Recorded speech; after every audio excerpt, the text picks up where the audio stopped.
qawli Rabbana zidna ilma warzuqna fahma, amin ya rabbal alamin. Baik, alhamdulillah tuan-tuan dan puan-puan yang dirahmati Allah, kita sambung pengajian kitab 40 hadis tasawuf dan kemudian nanti disambung 40 hadis riwayat ahli hakikat. Kita sambung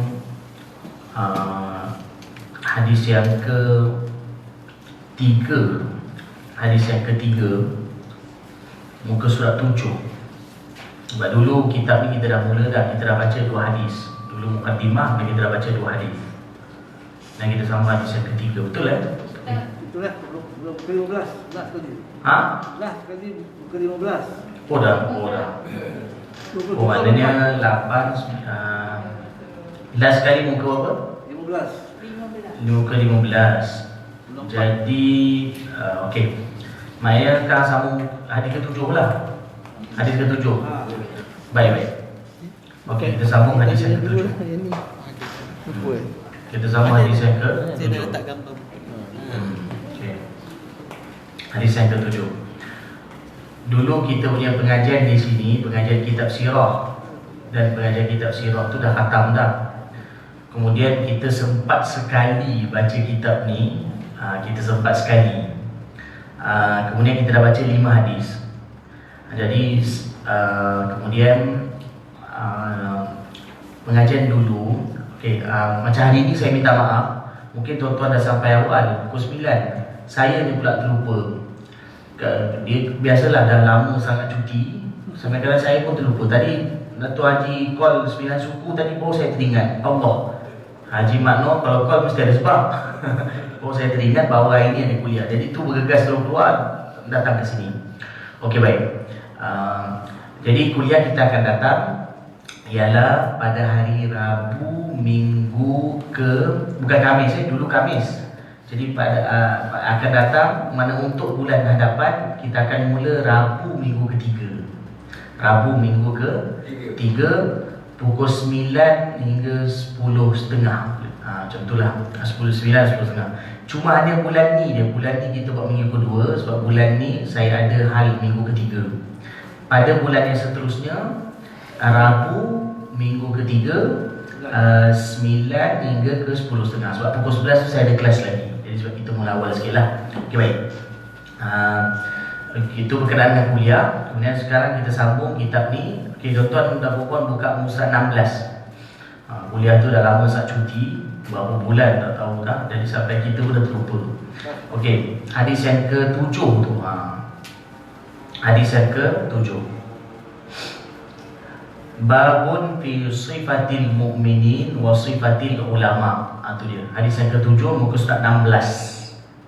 Babun fi sifatil mu'minin wa sifatil ulama. Wa bihi qala akhbarana Ahmad bin Muhammadin القهطي التاجر قال حدثنا محمد بن أحمد بن ثوبان قال حدثنا محمد بن إسماعيل الصائغ قال حدثنا أبو الصلت الهروي قال حدثنا يوسف بن عطية عن قتادة عن الحسن عن أنس رضي الله عنه قال قال رسول الله صلى الله عليه وسلم ليس الإيمان بالتمني ولا بالتحلي ولكن ما وقر في القلب وصدقه الفعل العلم علم باللسان وعلم بالقلب فأما علم القلب فالعلم النافع وعلم اللسان حجة الله على ابن آدم. Baik, bab tentang sifat orang-orang yang beriman dan sifat para ulama. Bab mengenai sifat orang-orang yang beriman dan sifat para ulama.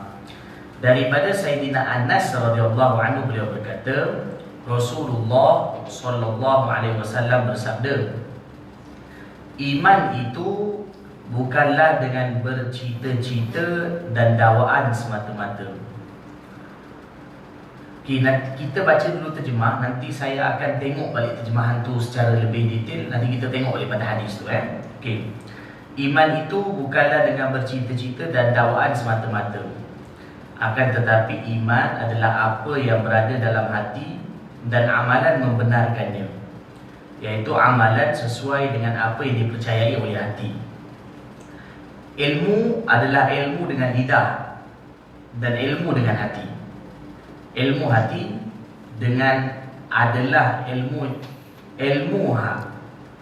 hati dengan, atau terbalik tu, ilmu dengan hati sepatutnya. Ilmu dengan hati adalah ilmu yang bermanfaat, dan ilmu lidah adalah hujah Allah Ta'ala ke atas anak Adam.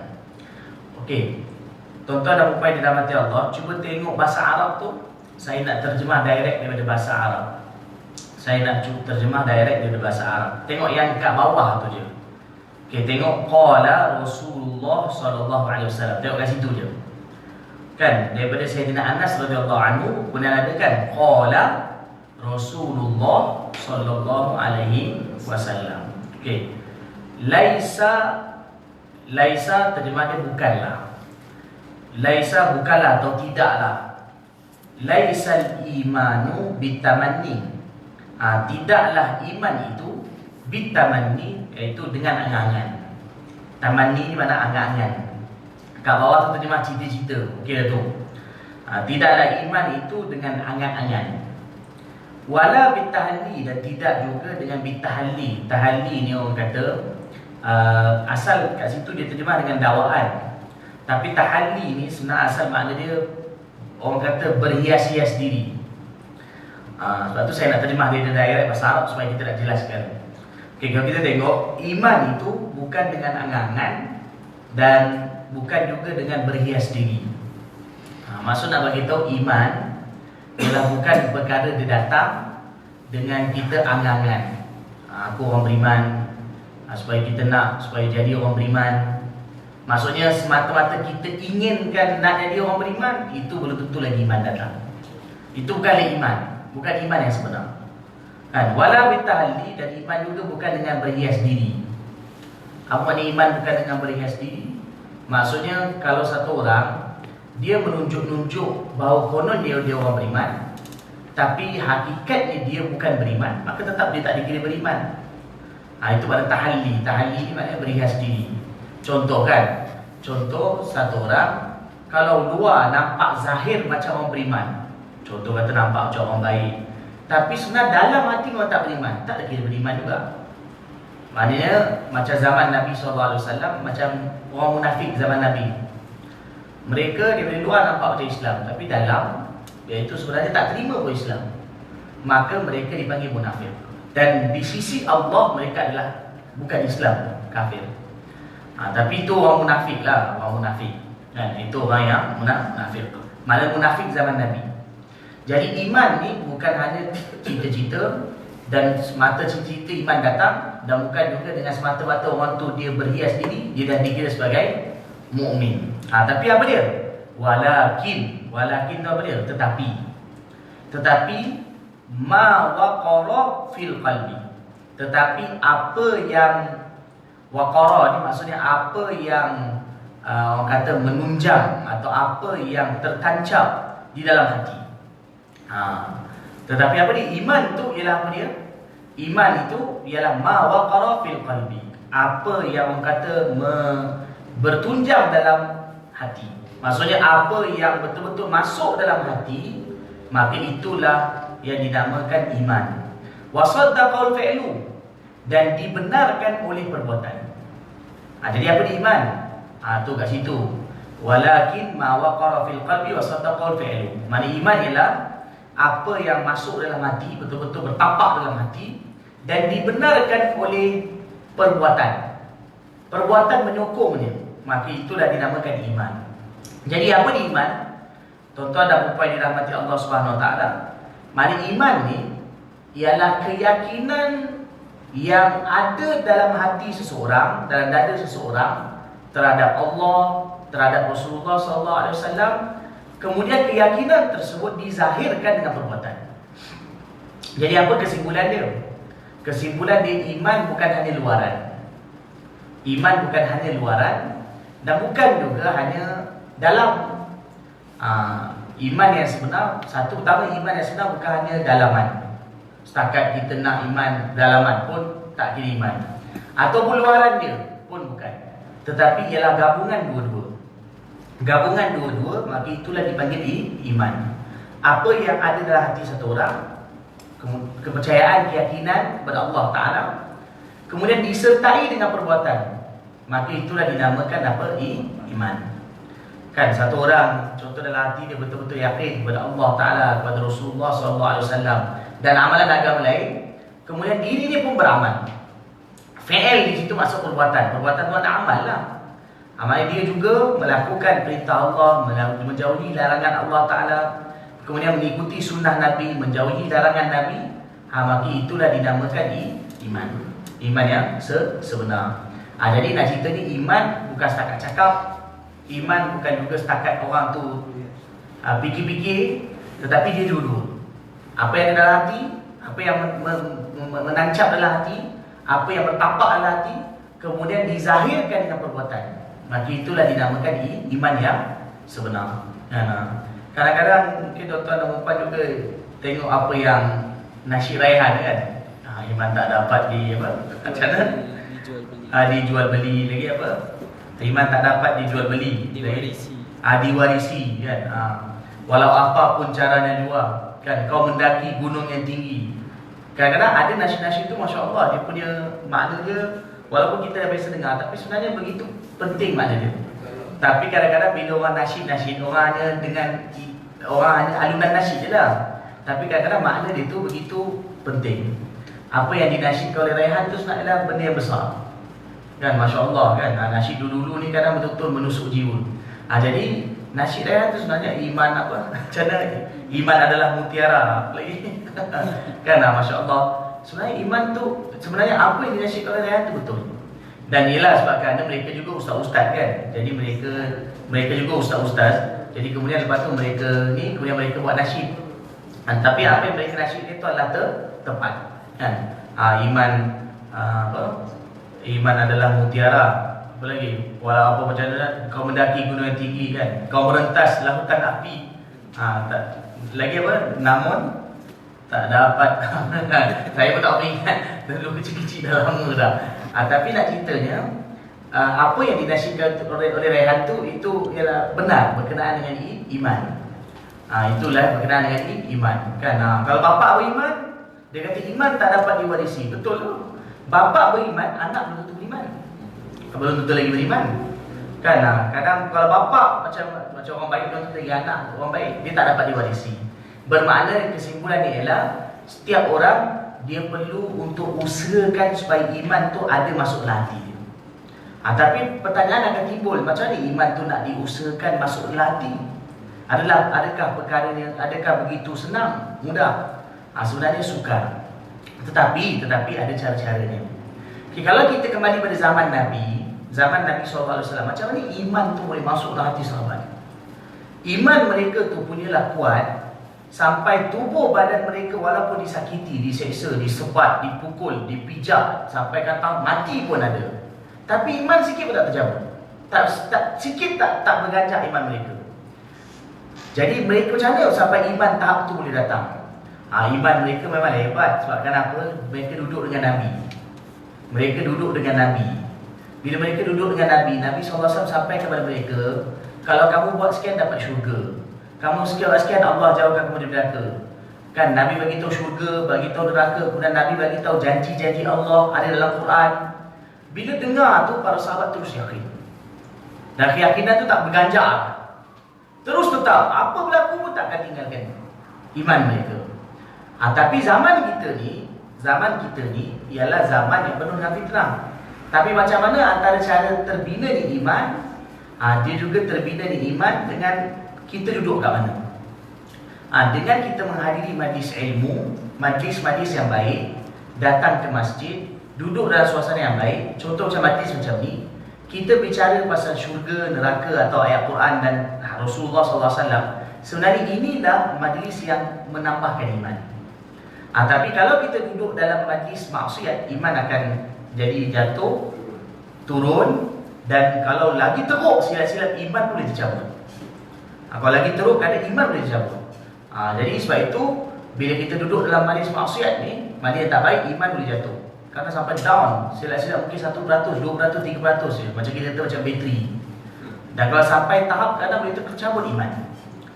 Semoga Allah pelihara kita. Jadi kesimpulannya ialah apa yang nak disampaikan, iaitu iman ni dia akan datang dengan dalam majlis yang baik. Dengan majlis. Satu lagi juga suasana. Sebab itu ada ulama sebutkan antara juga perkara yang menambahkan iman ialah bila kita cakap, dengar, lihat, fikir. Cakap, dengar, lihat dan fikir. Fikir ke otak lah.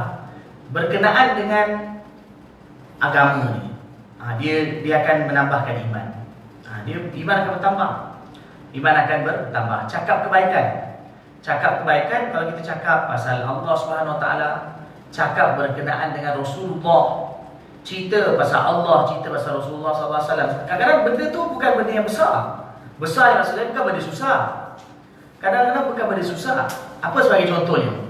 Kadang-kadang kan, kalau kita dengan anak kita dengan anak kita lah, kalau kita pesan dengan anak kita, nak kau hidup ni dekat dunia ni sementara, jadi kau jagalah solat. Jagalah solat. Cari rezeki yang halal. Itu perintah Allah Ta'ala. Jaga solat, cari rezeki halal. Para ulama kata percakapan macam tu, walaupun simple, kita pun semua tahu, tetapi dia akan beri kesan pada hati kita. Dia akan tambahkan iman. Iman akan bertambah. Okey, kalau dengar senang lah. Macam bagi agama, itu akan iman bertambah. Lihat, contohnya macam kita tengok sesuatu kan, kebesaran Allah Ta'ala. Hari ni orang pergi melancong sana sini, tengok laut, tengok air terjun. Kadang bila kita tengok tu dengan fikir, Allahu Akbar, indahnya alam. Hari ni siapa yang boleh cipta macam ni? Kalau kita buat macam tu, maka iman kita akan bertambah. Tapi dia sebenarnya perlu suasana yang baik. Suasana tu baik membantu. Tapi kalau suasana tak baik, maksiat susah nak membantu. Sebab tu kalau kita perhati balik, dalam dunia ni, apa tempat paling baik yang Nabi bagi tahu? Nabi kata masjid. Tapi Nabi kata apa? Tempat yang paling buruk dia? Tempat yang paling Allah benci, pasar. Itu hadis tu semua tahu kan? Hadis tu semua maklum. Tempat yang paling disukai oleh Allah di muka bumi, ahabbul bilad ila Allah. Tempat yang paling Allah suka kat muka bumi, masjid. Tempat yang paling Allah benci, iaitu apa? Pasar. Pasar di sini maksudnya shopping mall semua masuk.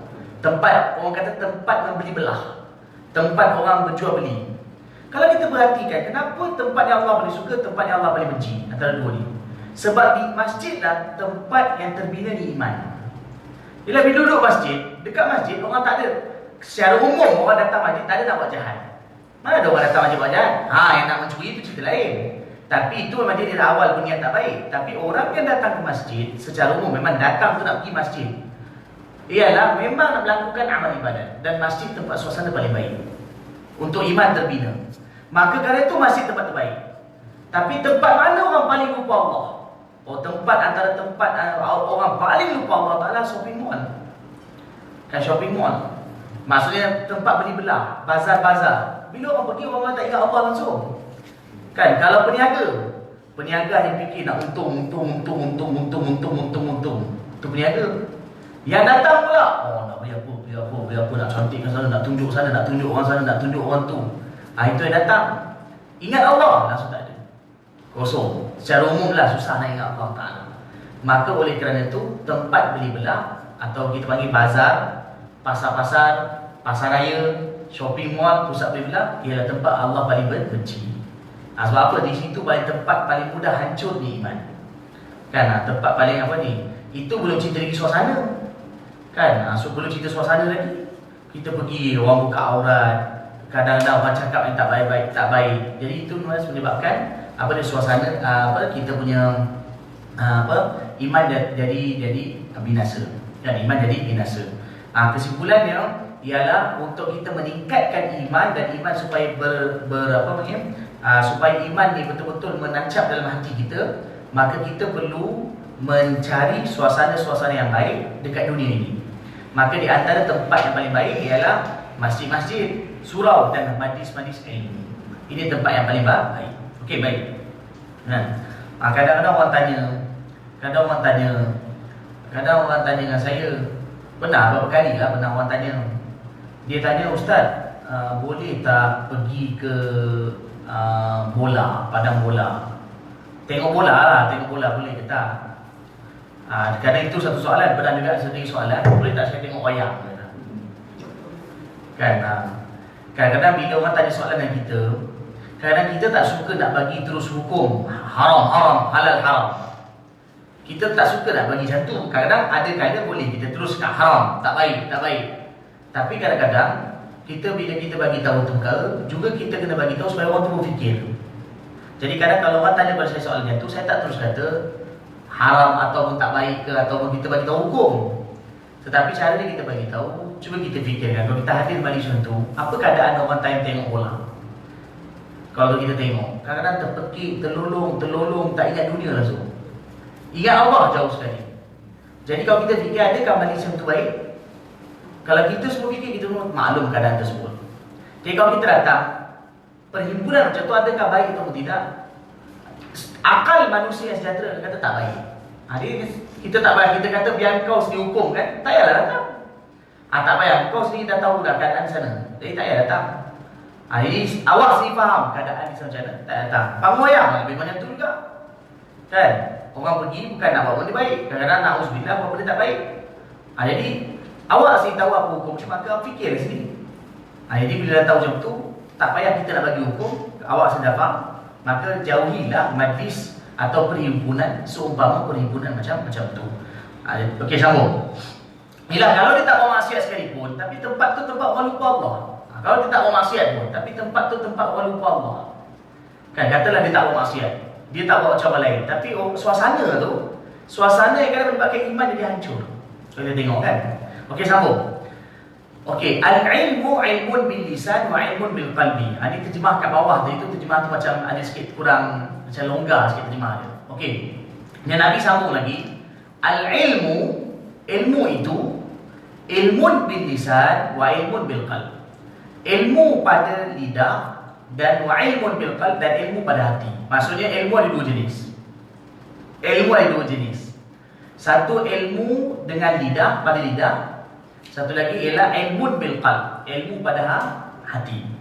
Maksud Nabi kata, ilmu yang ada pada orang ni ada dua jenis. Satu ilmu pada lidah, satu lagi ilmu pada hati. Okay, kita tengok. Fa amma ilmul qalbi fal ilmun nafi'. Nabi kata, adapun amma tu ada adapun. Maka adapun ilmul qalbi, ilmu yang ada pada hati, fal ilmun nafi', maka itulah ilmu yang bermanfaat. Maka ilmu yang ada pada hati, maka itulah ilmu yang bermanfaat. Wa ilmul lisan, tapi Nabi kata, dan ilmu lidah, mana ilmu yang ada pada lidah, hujjatullahi ala ibni Adam. Hujjah di sini maksudnya kita kata dakwaan, ialah dakwaan Allah terhadap anak Adam. Jadi ilmu tu ada dua. Satu ilmu yang hanya kat lidah. Ilmu ada dua, satu ilmu yang hanya kat lidah. Yang kedua ialah ilmu yang menusuk dalam hati. Ilmu yang menusuk dalam hati.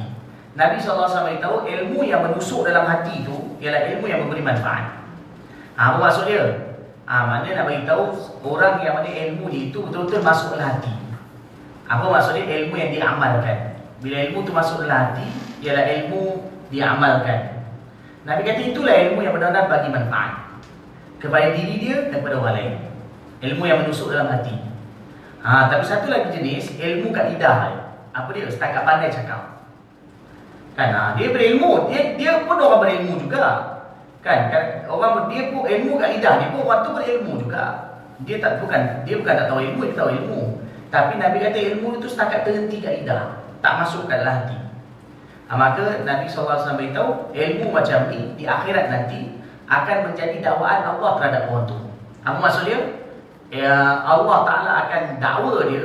Maksudnya dia akan dipersalahkan di akhirat nanti oleh Allah Ta'ala kerana tak beramal dengan ilmu tersebut. Maknanya ilmu tu seolah-olah akan menjadi pendakwa. Macam Quran kan? Macam Quran kan?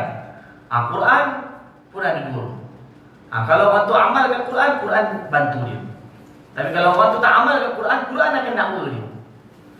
Quran akan dakwa dia macam kat mahkamah kan. Orang didakwa kerana satu kesalahan, dituduh satu kesalahan. Quran tu akan tuduh dia. Jadi begitu juga ilmu. Maknanya di akhirat, kalau ilmu tu diamalkan, ilmu tu bagi manfaat dunia, akhirat dan juga untuk diri orang tu dan orang lain. Tapi kalau tak amalkan ilmu hanya pada lidah, setakat cakap pandai, maka di akhirat Allah Ta'ala akan dakwa orang tersebut. Kerana kenapa tak beramal dengan ilmunya. Na'udzubillah min dzalik. Semoga Allah Ta'ala pelihara kita dan Allah jadikan kita, Allah beri pada kita ilmu di hati. Ilmu di hati. Jadi kesimpulannya, orang yang ada ilmu kat hati ni bukan dia cakap pun berilmu, tapi juga masuklah hati dia, membuahkan amal. Okay, baik. Itu. Ni hadis yang ke-7. Jadi dalam kitab ni maknanya bagi tahu sifat orang beriman. Sifat orang beriman ialah apa dia? Tadi hadis kita baca di kesimpulannya, sifat orang beriman maksudnya ialah dia punya iman itu benar-benar dalam hati dan dizahirkan dengan amalan. Kemudian orang yang ulama yang sebenar ialah ilmunya yang menancap dalam hatinya. Ilmunya yang mana bertunjang dalam hatinya, bukan hanya pada lidah sahaja. Itu. Nabi SAW ada beritahu dalam hadis, Nabi kata di akhir zaman nanti, bahkan sebenarnya zaman kita lah, akan zahir ramai orang yang pandai cakap. Ramai orang pandai cakap. Dipanggil, Nabi kata pemidato ramai. Pemidato ramai, pandai cakap. Tapi Nabi kata orang yang beramal kurang. Cakap pandai. Kalau nak kata cakap pandai, cakap sekian pandai. Semua pasal ilmu dia boleh cakap. Tapi Nabi kata zaman tu iaitu orang yang beramal kurang. Maksudnya apa? Yang pandai cakap tu pandai cakap dia, tapi amal tak ada. Jadi zaman ni kita bukan nak usahakan setakat pandai cakap, tapi kita nak usahakan amal tu juga. Kan, amal juga. Jadi kali itu ilmu yang kita pelajari bukan hanya setakat nak tahu, tetapi nak amal. Bukan setakat nak tahu, nak amal. Okey, baik, sambung. Babun fil iktifa minad dunya bi aqallil qalil wa karahiyati mukhalatatil aghniya. Ni bab ni masyaallah. Wa bi qala akhbarana Ibrahim bin Ahmad bin Muhammad al-Bazari qala akhbarana al-Hasan bin Sufyan qala haddatsana Makhlad bin Muhammad qala haddatsana Sa'id bin Muhammad al-Warraq. Dia memang dalam kaedah orang mengaji hadis. Kalau dalam bacaan hadis, mungkin tuan-tuan tanya, kat situ ada tak ada qala pun. Tapi macam mana saya boleh baca qala? Dia sebabkan dalam ilmu hadis, kalau dia ada lafaz haddatsana, macam kat situ ada haddatsana atau akhbarana, haddatsana atau akhbarana, ataupun satu lagi anba'ana. Biasanya ada tiga lah, haddatsana atau akhbarana atau anba'ana. Sebelum tu walaupun tak ditulis, tetapi kita perlu sebut qala. Qala tu maknanya perawi tu berkata. Maksudnya perawi berkata, hadis sekian telah dibacakan kepada kami. Kemudian perawi tu berkata ni, itu terjemahan pada qala. Jadi qala itu tak ada pada tulisan, tetapi dia dibaca, disebutkan, ada pada sebutan. Kalau orang mengaji hadis, kalau dia baca ikut macam tu je, akhbarana Ibrahim bin Ahmad bin al-Bazari, akhbarana, itu mana tak betul cara bacaan. Dia kena ada qala. Kalau mengaji hadis lah, dia baik. Okey, jadi saya ulang semula. Qala wa bihi qala akhbarana Ibrahim bin Ahmad bin Muhammad al-Bazari qala akhbarana al-Hasan bin Sufyan qala haddatsana Makhlad bin Muhammad qala haddatsana Sa'id bin Muhammad al-Warraq an Salih bin Hassan al-Ansari an Urwata an Aisyah radhiyallahu anha qalat qala Rasulullah sallallahu alaihi wasallam in aradta al-luhuqa falyakfiki. In aradta, ini sepatutnya Nabi bagi tahu Aisyah ni. An Aisyah. Kalau Nabi bagi tahu Aisyah, maka betul kan baris tu? In aradti, bukan in aradta. In aradti. Ta tu pada bawah. Sebab kerana Nabi cakap dengan Aisyah. Kalau cakap dengan lelaki, aradta betul. Tapi kalau dalam bahasa Arab, kalau perempuan, in aradti. In aradti luhuqa bi falyakfiki. minad dunya kazadir rakib. Wa iyyaki, bukan wa iyyaka, wa iyyaka ni untuk lelaki, kalau untuk perempuan baca wa iyyaki. Wa iyyaki wa mujalasatal aghniya. Okey. Okey, sekarang kita masuk bab 8. Bab berpada dengan dunia dengan yang paling sedikit. Bab berpada dengan dunia yang paling sedikit, dengan yang paling sedikit, dan tidak digalakkan bercampur dengan orang-orang kaya. Tak digalakkan bercampur dengan orang-orang kaya. Ini dia, hadis ni tak boleh baca zahir, kena dengar penerangan, takut nanti salah faham. Okey. Bab berpada dengan dunia dengan yang paling sedikit dan tak digalakkan bercampur dengan orang-orang kaya. Ini maksud di antara sifat tasawuf kan. Kita sekarang tengah pada bab hadis tasawuf kan. Jadi hadis ni nak sentuh berkenaan dengan berpada dengan dunia yang paling sedikit dan tidak baik bercampur gaul dengan orang kaya. Tapi nanti akan dijelaskan lagi. Baik. Daripada Sayyidatina Aisyah radhiyallahu anha beliau telah berkata, Rasulullah SAW telah bersabda. Nabi SAW bersabda kepada siapa? Kepada beliau. Kepada Sayyidatina Aisyah radhiyallahu taala anha. Okay, seandainya kamu nak menurutiku, seandainya kamu ni mana Aisyah lah. Mana Nabi kata, wahai Aisyah, seandainya kamu nak menurutiku, maka berpadalah dengan dunia sekadar bekalan orang yang menaiki tunggangan, iaitu berpada dengan sedikit daripada harta dunia. Dan berhati-hatilah ketika bercampur dengan orang-orang kaya. Okey. Tuan-tuan dan puan dirahmati Allah Ta'ala, hadis ni siapa diriwayatkan? Sayyidatina Aisyah radhiyallahu anha. Nabi SAW pesan kepada Sayyidatina Aisyah. Nabi kata, Aisyah, kalau kau nak menuruti aku, apa maksud nak menuruti aku? Kalau kau nak duduk dengan aku ke akhirat nanti, sekali duduk dengan aku, maksudnya masuk syurga, duduk sekali dengan aku. Orang kata nak join sekali duduk dengan aku dekat akhirat nanti, itu maksud dia. Di sini maksudnya menurutiku ni ialah maksudnya kalau kau nak duduk sekali dengan aku ke akhirat. Kalau kat dunia memang kau dah isteri aku dah.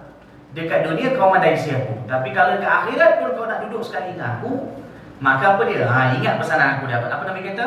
Maka berpadalah dengan dunia sekadar bekalan orang yang menaiki tunggangan. Maksudnya musafir yang pergi menunggang, pergi perjalanan, dalam perjalanan. Apa maksud dia? Kalau kita tengok satu orang musafir, bila dia nak pergi berjalan, lagi macam zaman dulu, kita katalah dia naik unta, biasa naik unta. Dia akan bawa barang. Tapi adakah barang yang dibawa tu banyak? Dia takkan bawa barang banyak. Tapi apa barang yang dibawa? Dia hanya bawa barang sekadar keperluan yang diperlukan dalam musafir. Cukup-cukup dia, apa yang perlu tu dah dibawa. Biasa macam tu lah. Kalau kita pergi berjalan pun, takkan satu rumah kita nak angkut. Kita tak akan angkut satu rumah. Kita akan bawa barang perlu. Kan? Contohlah kata, kalau kita pergi sekejap sekali pun nak pergi berkelah, kadang kita bawa satu box, mungkin dalam sikit-sikit barang, periuk, apa semua yang kecil-kecil. Kami tak akan bawa sampai periuk besar. Kawah kita tak akan bawa ada. Maknanya kalau kita nak pergi berjalan, kita kalau bawa pun barang-barang yang perlu. Kan? Contoh nak pergi berjalan 2-3 hari, kita pergi bawa sikit-sikit. Kan kalau kata barang nak tidur ke apa ke, itu dia sikit-sikit dia. Tapi nak cerita bawa barang sekadar keperluan, kita tak akan bawa banyak-banyak. Macam tu lah Nabi SAW beritahu, wahai Aisyah, kalau dekat akhirat nanti nak duduk sekali dengan aku, nak ikut aku, nak duduk sekali dengan aku, dekat dunia ni hiduplah macam musafir macam tu, yang bawa barang hanya ikut keperluan. Maksudnya apa dia? Dekat dunia ni janganlah terlalu banyak sangat bawa barang. Kita kalau dengar ni, kita kata zaman kita macam mana? Kitanya baju dia dah 20. Kan? Tudung kalau perempuan tak tahu apa, tudung 30. Kan? Belum lagi ni kan. Kadang kita punya, yalah zaman sekarang kita punya, itu belum lagi kita punya harta-harta yang lain. Belum lagi harta-harta kita yang lain. Kita ada banyak harta. Tapi tuan-tuan dan puan dalam hati Allah Subhanahu Wa Taala, hadis ni sebenarnya bukanlah, maksudnya hadis ni ialah bagi tahu kalau ada orang yang dia kumpul harta dengan tujuan yang tak baik, maka tak baiklah masyarakat yang dikaya, orang kata dia kaya, maka itu tidak digalakkan. Tapi kalau ada orang yang dia kumpul harta dengan tujuan yang baik, maka adalah dibenarkan. Apa tujuan yang baik? Sebagai contohnya, kadang-kadang ada orang, contoh kata, ni sebagai contoh. Saya bagi contoh saja. Contoh ada kala ada orang dia dia ada kenderaan kereta lebih sikit kan, mungkin dia perlukan satu kereta, dua kereta, tapi kadang dia beli kereta lebih sikit, kemudian dia beli itu pun kadang-kadang dia tak susah, tak adalah sampai hidup dia susah, dia pun hidup lapang, tetapi dia niat untuk sebagai contoh untuk mudahkan. Contoh kata satu kereta dia nak pakai, satu lagi kereta mungkin anak dia nak pakai untuk urusan dunia, maksud untuk beli-beli yang benda untuk mudahkan urusan, dia beli itu dengan niat yang harus, maka adalah boleh. Adalah boleh, tapi sekadar keperluan, jangan lebih dari keperluan. Maksudnya apa yang perlu itulah sekat tu. Maksudnya contoh kata, kalau contoh kata dia perlukan 2 kereta, dia beli 2, tak ada dia beli sampai 4, 5, tak kan. Jadi maknanya dia hanya gunakan ikut keperluan. Dan kemudian sebagai contoh, kadang-kadang mungkin kalau kita tengok satu orang, kadang contoh tak ada orang dia buat rumah dia tu diniatkan supaya datang, tetamu datang, duduk, anak-anak datang, mudah untuk duduk, dengan niat yang baik akan dibenarkan. Bukanlah perkara itu adalah haram, tetapi sekadar keperluan dan dengan niat yang baik maka dibenarkan. Ini untuk zaman kita ini. Sebab kalau kita nak betul-betul ikut macam Nabi SAW dan para sahabat adalah sukar, sangat sukar. Perkara ini adalah sukar, tetapi apa yang kita tengok daripada penjelasan para ulama, apa yang juga saya baca, zaman kita ni dah tak macam zaman Nabi. Maksudnya kita tak mampu macam zaman Nabi SAW. Zaman Nabi dulu, mereka ada pernah makan satu hari hanya sebiji kurma. Zaman Nabi dulu, kemakan para sahabat makan satu hari sekali. Kalau zaman ni kita buat makan satu hari sekali, tak boleh hidup kita, kan? Tak boleh hidup kita. Sebab zaman kita ni zaman dah mewah. Jadi itu yang kita kata, zaman kita ini apa yang kita ada keperluan kita gunakan setakat itu. Jangan sampai membazir, maka itu dah kira baik lah. Itu dah kira baik. Tapi kalau kita nak, kalau kita sekiranya kita nak turun kepada tahap yang orang kata betul-betul susah, tak semua orang mampu. Kalau kita nak buat sendirian boleh, kan? Tapi kalau kita mungkin nak suruh orang semacam tu, maka tak semua orang mampu. Sebagai contoh, saya nak bagi contoh, tahun 70-an, 80-an, orang tahun 70-an, 80-an, rumah-rumah ada kipas tak? Rumah kipas tak ada. Kalau makcik-makcik pun sempat, orang-orang kampung dulu, tahun 70, tahun 80, mereka kipas pun tak ada dalam rumah. Rumah mereka pun kayu, panas. Tapi elok mereka hidup selesa, tak ada hal. Tapi bila dah masuk kipas, seolah-olah macam kalau tak ada kipas tak boleh hidup, kan? Tak ada kipas tak boleh hidup. Panas lah. Tapi padahal orang-orang dulu tak ada kipas pun elok je. Dia elok balik rumah tidur, kan? Tak ada kipas pun. Kerana tahun 50-an dulu kipas tak ada di rumah. Atap zinc pula tu, rumah kayu atap zinc, tapi boleh hidup. Sebab dia dah biasa macam tu. Dan bila dia dah biasa macam tu, okey. Tapi kalau bila dah naik, nak turun tak boleh lah. Nak turun tak boleh. Maksud apa? Sebagai contoh ni, kita lahir-lahir dah hidup mewah. Contoh macam saya pun generasi baru lah. Kita hidup dah memang dah hidup dalam kipas.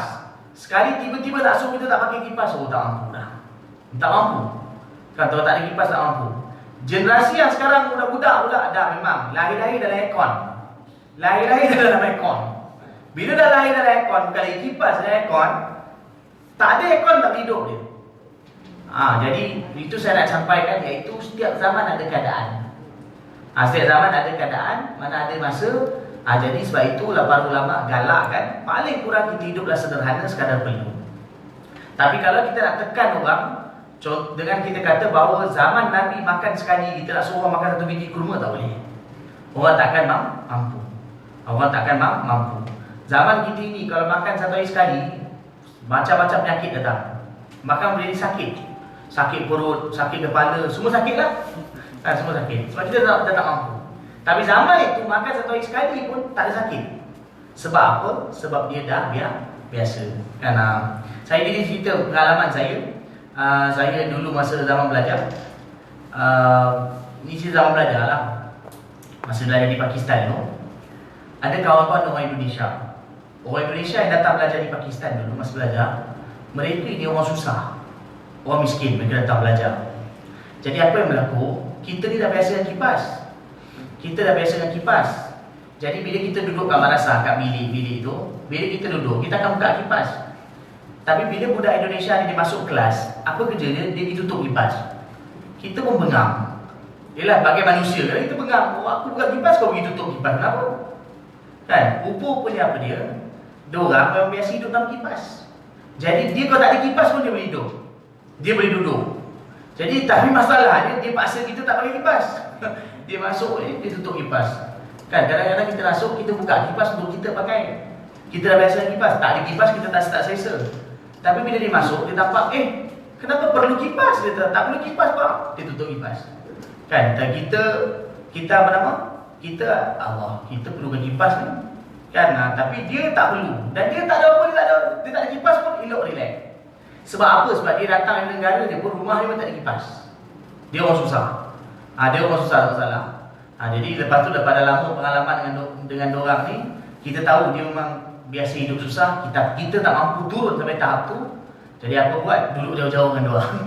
Jangan duduk dekat. Kita tu kalau macam nak pergi ke, duduk jauh lah. Kita buka kipas. Budak-budak Malaysia pakai kipas. Yang orang Indonesia ada orang tempat lain tak pakai kipas. Ada orang mampu macam tu. Kan tapi saya nak cerita bila kita tengok balik, rupanya mereka orang susah, rumah mereka kayu di sana memang tak pakai kipas. Jadi dia bila tengok orang pakai kipas dia pelik. Dia kata kenapa perlu kipas? Dia pergi tutup kipas. Kita pula tak pakai kipas tu pelik. Kena ada kipas. Kan? Jadi nak ceritanya setiap orang dah ada keadaan hidup yang berbeza. Tetapi satu seruan yang kita boleh buat pada semua ialah dalam hiduplah sekadar perlu dan mengikuti apa? Hidup sekadar perlu sederhana dan ikut syariat. Itu boleh besar. Hidup sekadar perlu dan ikuti syariat. Itu boleh besar. Itu yang paling besar. Maksud jangan anggap perintah Allah. Itu paling besar. Di zaman kita ini kalau hidup sederhana dan dapat ikut syariat, maka itu dah kira besar. Tapi kalau nak paksa semua orang zuhud macam yang ada pada zaman Nabi, orang tak mampu. Orang takkan mampu. Tak payah zaman Nabi, bahkan tolak 50 tahun ke belakang pun takkan mampu. Orang takkan mampu. Jadi apa kesimpulan dia? Kesimpulan dia daripada pengalaman dan tuan-tuan dan puan-puan jadi sendiri maklum, manusia ni kalau dah naik dia nak turun tak boleh lah. Kalau dah naik nak turun tak boleh. Tapi kalau daripada bawah nak naik boleh. Tapi kalau nak turun tak boleh lah. Dah susah. Kita sambung. Okey, itu yang pertama. Nabi kata hiduplah macam dengan berpadalah dengan dunia seperti mana perkara musafir. Okey lagi. Dan berhati-hatilah ketika bercampur dengan orang kaya. Okey, ini orang kaya macam mana dimaksudkan berhati-hati bercampur dengan orang kaya ni? Iaitu orang kaya yang tak ingat Allah Ta'ala. Yang dimaksudkan berhati-hati daripada bercampur dengan orang kaya ialah orang kaya yang tak ingat Allah Ta'ala. Orang kaya yang sombong. Jadi sebab itu saya kata hadis ni perlu penjelasan. Sebab orang kaya pun ada dua jenis. Ada orang kaya yang baik, ada orang kaya yang tak baik. Kita sendiri maklum. Kadang-kadang ada orang kaya lagi takwa dari kita. Ada orang kaya lagi hebat dari kita. Jadi hadis ni bukanlah mengatakan jauhi orang kaya kesemuanya, tapi orang kaya yang sombong, yang tak ingat Allah Ta'ala, maka jauhi mereka. Tapi kalau orang kaya itu takwa, baik, ingat Allah Ta'ala, soleh, tak ada masalah kita nak bersama dengan dia. Tapi juga kalau kita baik dengan dia, bukanlah kita baik dengan tujuan untuk mendapatkan hartanya. Macam zaman Nabi SAW, ada juga sahabat yang kaya. Zaman Nabi kita tengok, ada tak sahabat yang kaya? Ada. Tetapi majoriti sahabat adalah susah. Kalau kita tengok zaman dulu, tak keterlaluan kalau kita katakan 99 bahkan 99.9% sahabat semua adalah susah. Majoriti mereka adalah susah. Tapi adakah sahabat yang kaya? Ada, tapi tak ramai. Kalau kita biasa dengar nama Sayyidina Abdul Rahman bin Auf, beliau orang kaya. Siapa lagi? Sayyidina Osman. Sayyidina Osman pun orang kaya. Sayyidina Osman bin Affan radhiyallahu anhu pun orang kaya. Pada zaman Nabi dulu dekat Madinah, ramai juga sahabat Ansar yang agak kaya. Tapi kaya-kaya mereka pun kalau pada kita ini macam seolah sederhana lah. Tapi majoriti sahabat adalah susah. Majoriti zaman dulu sahabat, lagi-lagi orang muhajirin. Orang muhajirin zaman dulu, pakaian pun tak cukup. Pakaian kat badan pun tak cukup. Jangankan lagi 10 pasang pakaian, 1 lapis pakaian pun tak cukup. Sampai sebab tu kalau kita baca dalam riwayat, ada disebutkan zaman Nabi SAW dulu pernah satu sahabat, bila setiap kali pergi semayang, dia akan balik cepat. Dalam zaman dulu ada satu orang sahabat, bila setiap kali pergi sembahyang dia akan balik cepat. Bila perkara ini dah sering berlaku, maka ditanya kepada sahabat tu, kenapa kami nampak? Sama ada Nabi yang tanya ataupun sahabat lain yang tanya. Tapi kisah tu ada. Saya lupa sama ada yang tanya tu Nabi ataupun yang tanya tu ialah sahabat lain. Tanya kat dia, kata kenapa kau lepas sembahyang kami nampak kau macam lepas sembahyang cepat balik. Lepas sembahyang cepat balik. Kenapa? Sahabat dia beritahu sebenarnya aku dengan isteri aku ada dua-dua kami ada pakaian baju, tapi pakaian kami tak cukup. Pakaian tak cukup. Jadi bila setiap kali waktu sembahyang, aku pergi sembahyang jemaah kat masjid. Sebab zaman Nabi tu secara umum sahabat lelaki yang pergi sembahyang, yang perempuan taklah sembahyang di rumah. Tapi jadi bila aku pergi sembahyang kat masjid, isteri aku punya pakaian dekat rumah tu tak cukup. Maknanya dia tutup aurat. Dia pakai pakaian, tapi pakai pakaian yang tak sempurna untuk bawa sembahyang. Jadi kalau aku pakaian itulah kami ada. Jadi bila aku pergi sembahyang, maka aku dapat sembahyang. Waktu tu aku pakai pakaian untuk aurat untuk sembahyang di masjid. Tapi isteri aku tak ada pakaian yang cukup untuk nak sembahyang kat rumah. Jadi sebab itu aku balik cepat-cepat kat rumah. Bila habis sembahyang balik cepat supaya dia juga boleh sembahyang awal. Maknanya apa? Mungkin kalau contoh kata dia bila pergi sembahyang, zaman dulu kan mereka pakai macam kain macam kain balut macam kain ihram tu. Zaman dulu pakai sahabat mereka macam pakai ihram. Mereka pakai kain kat bawah, satu lagi pakai kain kat atas. Tapi bila dia pakai kain tu, isteri dia tak ada pakaian yang cukup. Mungkin saya rasa tudung tak ada. Nak sembahyang je lah, tudung tak ada. Jadi dia bawa dulu kain tu pergi sembahyang. Nanti bila dia balik, kain tu terpaksa buka bagi ke isteri juga. Isteri dia balut. Seperti sebagai contoh lah bagi mudah faham. Isteri dia balut pakai tudung, apa boleh sembahyang. Supaya isteri dia boleh sembahyang. Macam tu ada. Kita ada zaman dia tu. Kita zaman sekarang orang miskin tak boleh tak tu. Orang miskin kalau kat rumah kadang ada 3-4 lah pakaian. Paling kau kalau miskin sekalipun, kan? Itu miskin. Ini keadaan para sahabat pernah berlaku macam tu. Sebab tu dalam hadis ada bagi tahu, ada di kalangan sahabat tu pakaian mereka pun tak cukup sampai menyebabkan mereka terpaksa berlindung belakang sahabat lain nak tutup malu. Masa dia pakai mereka macam kain dia, badan terbuka. Jadi mereka ni kadang bila duduk dalam dalam majlis, mereka duduk belakang orang supaya orang tak nampak badan mereka, terpaksa macam tu. Ini yang berlaku. Maknanya pakaian mereka selai. Pakaian mereka selai. Zaman kita ada macam tu? Tak ada. Zaman sekarang kadang orang miskin pun pakaian masih lagi sempurna. Tapi sahabat zaman dulu sampai tahap macam tu. Itu belum lagi cerita bab lapar. Belum cerita lagi bab lapar. Dalam hadis kalau tuan-tuan dan puan baca, ada sahabat bila ketika sembahyang pengsan. Pengsan mereka bukan kerana bacaan tu, kerana terlalu lapar. Jadi zaman dulu Nabi kadang sembahyang panjang. Panjang tu maksudnya kadang mungkin setengah jam sembahyang. Bila mereka tengah sembahyang subuh kadang, tapi bila berdiri, kadang lapar sangat. Lalas tak larat dah berdiri, tapi mereka tak sanggup nak tinggalkan sembahyang macam kita. Mereka beriman kuat, jatuh tumbang. Sebab apa? Lapar. Ada kita sampai macam tu. Ini kisah yang saya sampaikan, ini bukan reka-reka, kisah betul. Kisah benar. Berlaku zaman sahabat. Sampai tak ada tu. Jadi kalau kita baca, kita macam anggap boleh kisah dongeng kot. Bukan kisah dongeng, kisah benar. Ini keadaan para sahabat. Jadi sekurang-kurangnya kita faham bahawa sebenarnya hidup kita zaman sekarang terlalu mewah. Allah bagi nikmat. Tapi kalau kita nak turun pada mereka, takkan mampu. Kita hanya boleh baca je kisah mereka, tapi nak turun tak mampu. Sebab itu kalau Allah bagi kita nikmat, yang paling penting iaitu kita bersyukur dalam nikmat Allah Ta'ala tersebut. Okey, sambung. Jadi jangan campur dengan orang kaya. Kaya di sini maksudnya orang kaya yang sombong, yang lupa dengan Allah Subhanahu Wa Taala, maka jangan campuri mereka. Tapi kalau mereka orang soleh, orang baik, maka tak ada masalah. Tapi sebenarnya di sini kita jangan salah faham. Jangan campur dia maksudnya, jangan banyak duduk dengan mereka. Orang-orang kaya yang sombong ni jangan banyak duduk mereka. Tetapi tidak menghilangkan, tetap juga terutama para ulama atau orang yang baik bertanggungjawab juga untuk menyedarkan mereka, mendakwahkan mereka. Itu tanggungjawab. Mana orang yang tak baik ni, orang tak sombong, orang kaya ni kadang tak boleh dibiarkan mereka. Mereka juga perlu dinasihati, disampaikan dakwah kepada mereka. Tetapi jangan lama-lama dengan mereka. Duduk sekejap nasihat mereka, maka itu adalah penting. Kita sambung. Babun fil qana'ah. Wa bi qala akhbarana al-Abbas, Abu al-Abbas Muhammad bin Ya'qub al-Asam qala haddatsana Rabi' bin Sulaiman Qala haddatsana Asad bin Musa qala haddatsana Abu Bakr ad-Dahili qala haddatsana Thawr bin Yazid an Khalid bin Muhajir an Ibn Umar radhiyallahu anhuma qala Rasulullah sallallahu alaihi wasallam Ibn Adam indaka ma yakfika wa anta tatlubu ma yutghika. Ibn Adam la biqalilin taqna wa la min kathirin tashba'. Ibn Adam idza asbahta mu'afan fi jasadika aminan fi sirbika indaka qutu yaumika fa'ala dunya al-afa.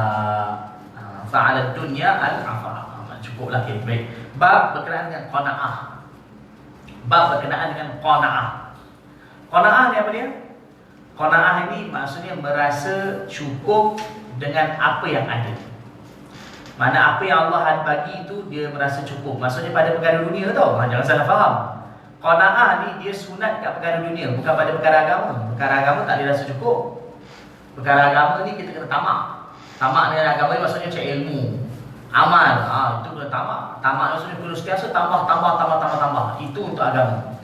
Qanaah sunat pada perkara agama, pada perkara dunia. Maknanya merasa cukup, sifat merasa cukup dengan apa yang ada, dengan apa yang Allah bagi. Nikmat yang Allah bagi itu rasa cukup, maka itulah dinamakan qanaah. Dan ini antara tuntutan yang paling tinggi dan antara tuntutanlah yang paling besar dalam tasawuf.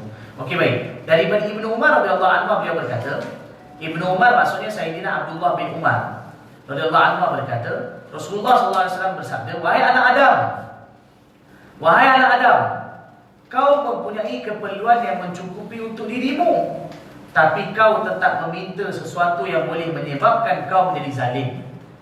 Angkuh. Ini seolah-olah hadis ni Nabi SAW tegur manusia.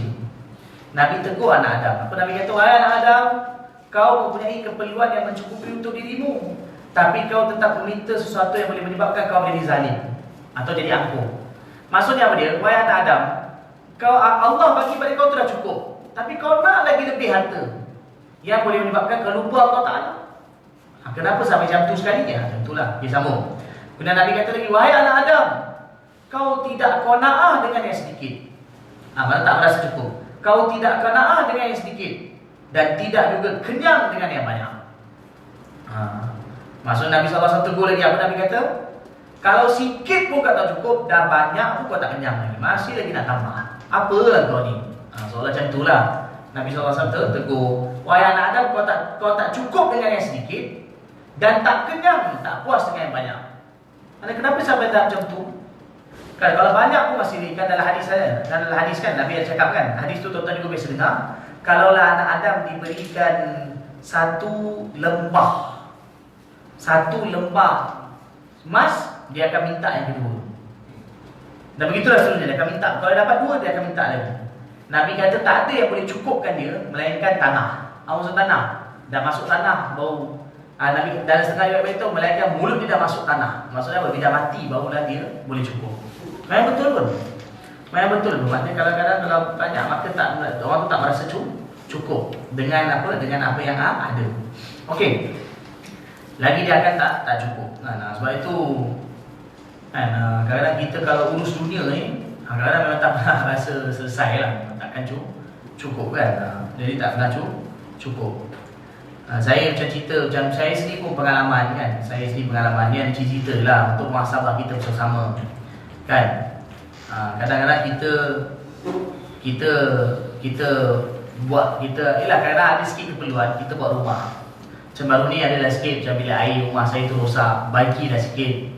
Kita bagilah cantik, bukanlah nak ini macam orang kaya pun tak ada, baiki sikit-sikit. Tapi kadang-kadang bila kita dah baiki, ada dia rasa tak cukup. Nak cantik lagi lah. Ada dia macam tak cukup. Macam kita rasa tak cukup. Tapi dalam kadang-kadang tanya rumah kata abang tambah ni. Kita pun kata ya tak juga. Tapi kalau kita nak bincang bab tu sampai bila tak habis. Semua benda tak tambah. Lalas saya pun cakap dengan orang bincang, inilah dunia. Tak takkan pernah cukup. Jadi apa yang ada cukup lah. Kan? Jadi itulah cukup. Setakat ni dah okey. Yang penting kita pun ni.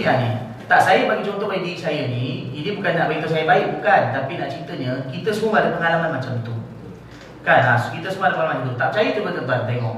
Kadang orang dah buat rumah baru, dah masuk cantik dah. Tapi bila dia masuk, belum sampai sebulan ada dia benda tak puas hati. Baru masuk rumah ni. Baru kadang tak sampai sebulan, seminggu dia masuk. Ulai, tingkap tu tak macam ni. Tengok, lepas tahun dia pecahkan tingkap tu. Buat baru lagi. Lepas dah lama, setahun tahun depan dia tak puas hati lagi tingkap tu. Dia pecah balik, dia buat lagi lain. Lepas dah lama, dia pecah balik bilik terus dia buat lagi tambah. Itulah dunia. Itulah dunia. Itulah dunia. Kan bahaya betul, takkan cukup. Itu belum cerita lagi bab kereta, belum cerita lagi bab baju, belum cerita lagi bab semua dah benda. Tapi nak ceritanya dunia ni. Jadi sebab itulah yang penting kena tahu agama. Bila tahu agama kita akan uruskan dengan baik. Tapi kalau kesimpulan dia baru lama kata macam ni. Apa dia? Oleh kerana dunia tak pernah rasa cukup. Kesimpulan dia ialah para ulama ini maksudnya berdasarkan dalam kitab-kitab dan hadis. Untuk diri kita, kita gunakan sekadar perlu. Tapi kalau untuk orang lain, kita bagi banyak tak apa. Contoh kan, kita ni makan sederhana tak apa.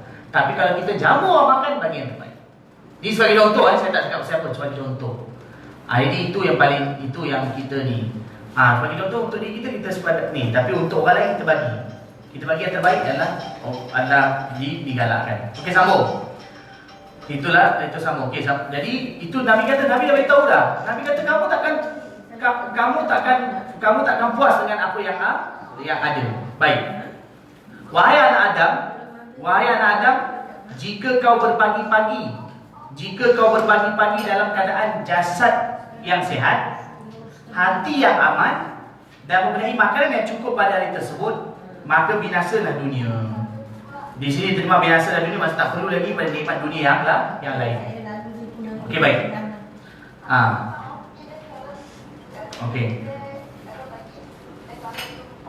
Okey, jadi sekarang ni ni last. Tuan-tuan highlightkan last ni. Yang last ni highlightkan. Apa Nabi kata? Wahai anak Adam, jika kau berpagi-pagi, ini sebenarnya seolah-olah macam Nabi bagi tahu apakah orang kata satu orang kalau dah ada dunia banyak ni kira cukup dah tu. Orang kata seolah-olah macam Nabi kata satu orang dah ada dunia banyak ni cukup dah tu. Itu dah okey dah. Okey, apa dia ni? Yang last ni highlightkan. Wahai anak Adam, jika kau berpagi-pagi maksudnya bangun pagi. Jika kau berpagi-pagi dalam keadaan jasad sehat. Jasad sehat. Okay, pertama, Nabi kata kalau kau bangun pagi, maksudnya kalau kau hari itu kau punya badan sihat, itu pertama.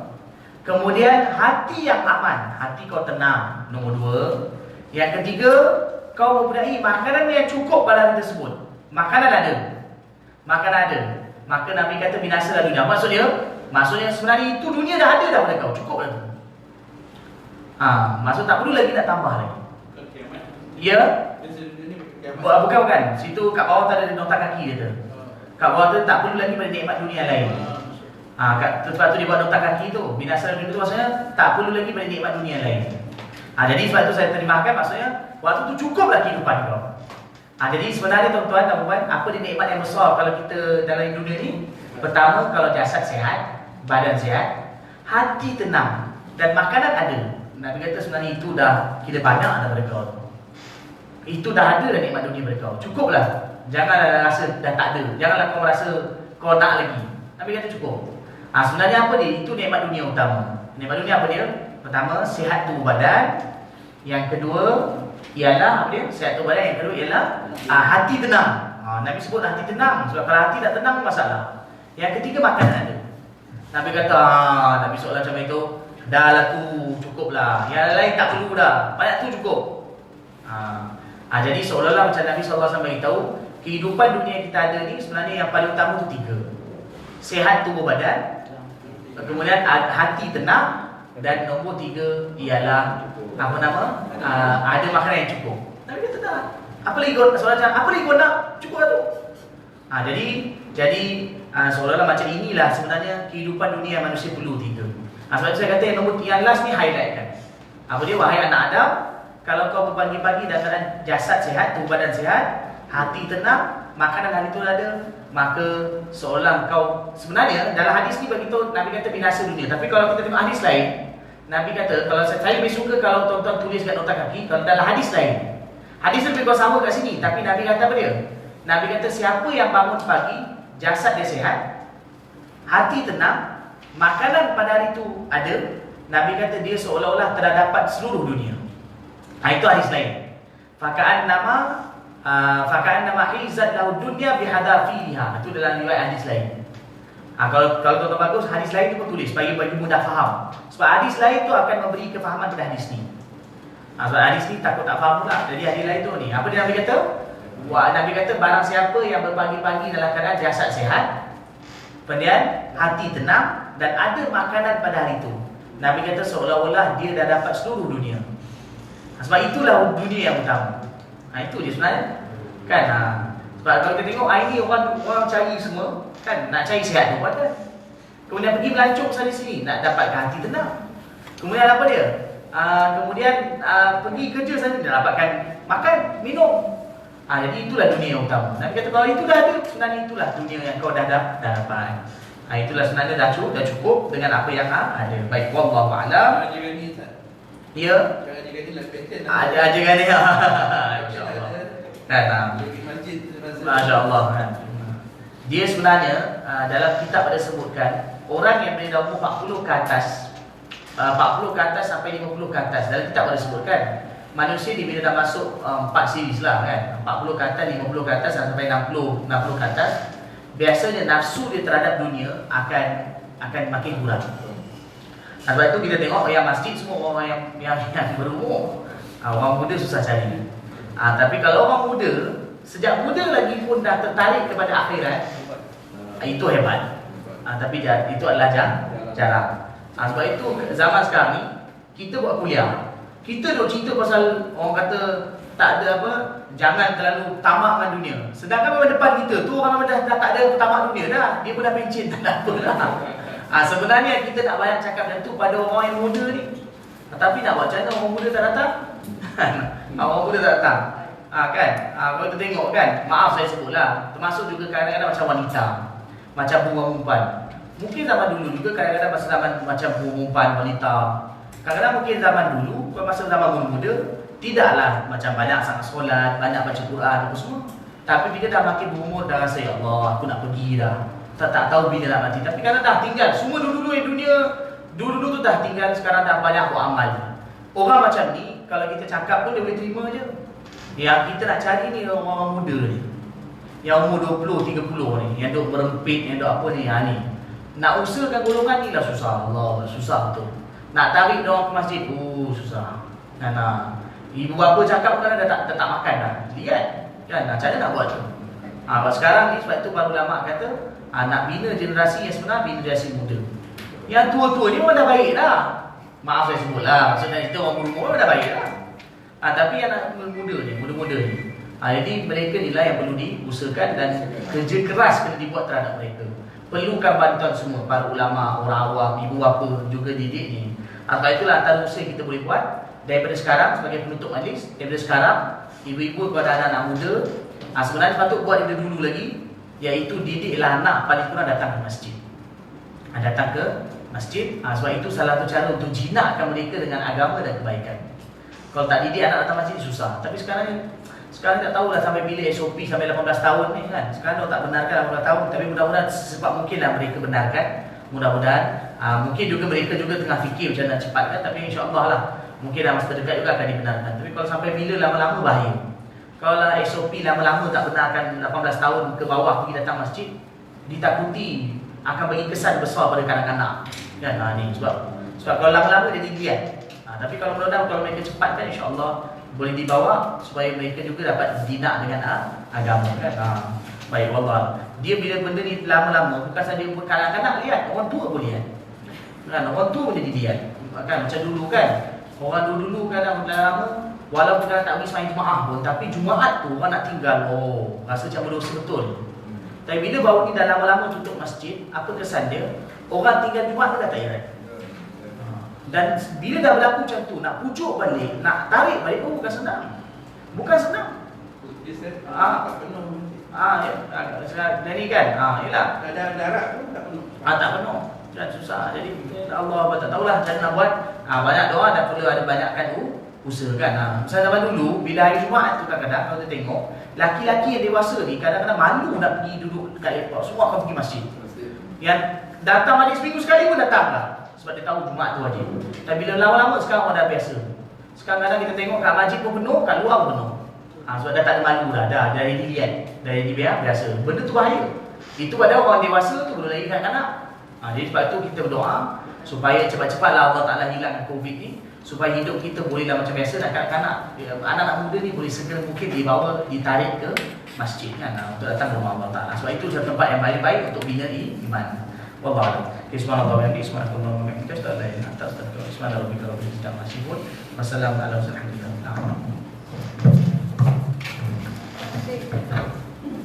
Haji Mano yang apa nama tu, yang dalam poster yang hantar saya tu memang ada gambar kitab ni tak? Ada betul lah, bukan gambar kitab silap kitab ni.